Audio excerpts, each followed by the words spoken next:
ఒక అడవిలో ఒక ఎలుగుబంటి ఉండేది. దానిది కష్టపడి పనిచేసే మనస్తత్వం.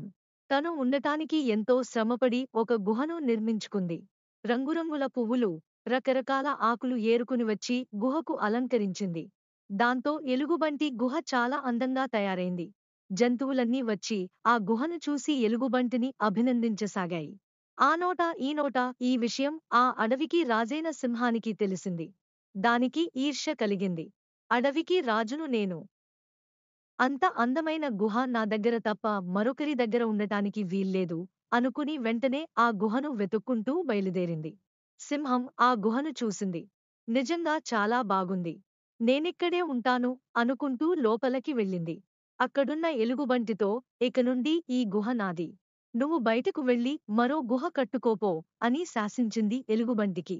ఏం చేయాలో తోచలేదు. పాపం ఏడుస్తూ వెళ్ళిపోసాగింది. దారిలో ఒక నక్క ఎదురైంది. జరిగిన విషయం విని నక్క, బాధపడకు. నేను చెప్పినట్టు చెయ్యి అంటూ ఒక ఉపాయం చెప్పింది.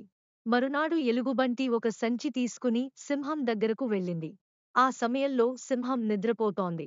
ఎలుగుబంటి నెమ్మదిగా ఆ సంచిని అక్కడే ఉన్న ఒక బల్ల మీద పెట్టి బయటకు వచ్చేసింది.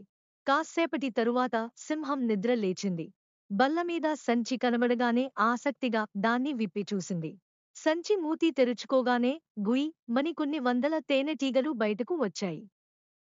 అంతసేపు సంచిలో బంధింపబడి ఉండటం వల్ల అవి చాలా కోపంగా ఉన్నాయి.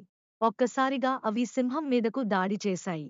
వాటిని తప్పించుకోవడానికి సింహం గుహ బయటకు పరుగెత్తింది.